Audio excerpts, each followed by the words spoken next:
For most of the 20th century, India and China refused to recognize each other's claims on mountains and passes stretching 500 miles along the Himalayas. There have been battles and skirmishes numerous times, but in the past 4 decades, no lives were lost. Until earlier this week. It happened on Monday high in the Ladakh region after a month-long standoff along the disputed border, marked here in yellow, which is known as the Line of Actual Control.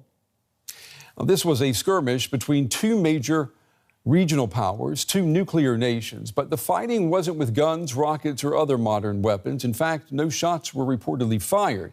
Instead, the deadliest battle between the 2 sides in 45 years was with fists, sticks, and rocks. Well, no fists were seen today. Instead, an Indian Army convoy was spotted headed for the disputed region. At the same time, Chinese and Indian foreign ministers agreed to de-escalate tensions, both countries promising to disengage troops and to restore calm. Well, despite intense diplomacy, there were bellicose tones from India's Prime Minister Narendra Modi. He said the country would be proud to learn the soldiers had died fighting for India. And he said, if provoked, India is capable of defending itself. An Indian protester smashes Chinese-made phones. Angry anti-China demonstrations broke out across India after the worst border clash in over 40 years, resulting in a mutual blame game. India says 20 soldiers were killed in hand-to-hand combat high in the Himalayan mountains.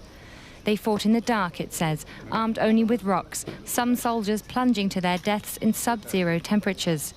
India blames Beijing, accusing Chinese soldiers of intruding on its territory. China says the opposite.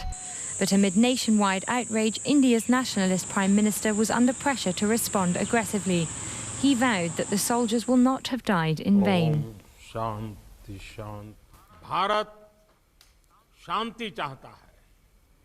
India wants peace, but if provoked, we are capable of giving an appropriate response.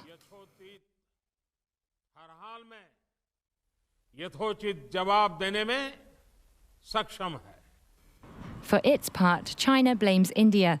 Beijing says Indian forces violated its territory. The conflict arose in a region in the Himalayas where an exact border has never been agreed. Infrastructure projects on both sides of the disputed line of control have increased tension in recent months. Now India is sending more troops to join the hundreds already stationed in the Ladakh region. Both sides well know the risks of a further escalation. After a phone conversation between their foreign ministers, Beijing emphasized attempts to defuse the situation. China and India both expressed that they want to solve differences through dialogue to maintain the peace and stability of the border region. This standoff has dramatically raised the stakes between these nuclear-armed superpowers, making a de-escalation in the region even more urgent. All right, for more, we want to bring in Kyle Gardner tonight. He's a specialist in South Asian affairs. He spent a year in the Himalayas in Kashmir conducting research. His upcoming book is called The Frontier Complex, Geopolitics and the Making of the India-China Border. Kyle joins me tonight from Washington, D.C. Kyle, welcome to the day. This status quo along the border, it has been tolerated by China and India for a long time. You lived in the Kashmir region. How explosive is it there, and what's changed? Well, thanks for having me. I would have said a week ago that very little has changed. This spring's events have been, I think, on a scale which is larger than previous summers, but in many ways, this is sadly a typical pattern when the weather warms up. It's a very cold region. The activities of the military on both sides, whether it's repairing roads or building new ones, tends to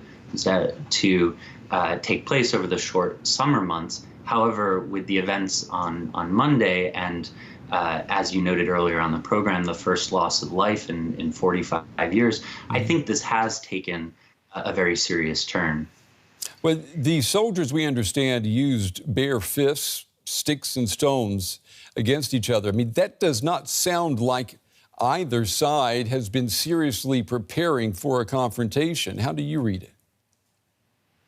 No, and in fact, there have been a number of bilateral agreements going back, particularly in the 90s and 93 and 96, that specified that there would be no use of weapons. And so when these fights do break out, and they have with some regularity in recent summers, they tend to be with rocks and fists. And disturbingly, we heard from reports on Monday the use of some sort of studded weapons and things like that. What do you think? What could make a fist fight blow up into a full-fledged war? Well, I think both sides are very very cautious because they know that the stakes are high, and I think that unfortunately we're dealing with a somewhat unusual situation this summer globally, but with the pandemic, but also you're dealing with two countries that are in the midst of different crises, two leaders who I think are prone to taking advantage of nationalist rhetoric and want to stand firm in the eyes of their citizens. And so I think the risk here is certainly higher than in years past of this growing, not wanting to stand down on either side and appear weak.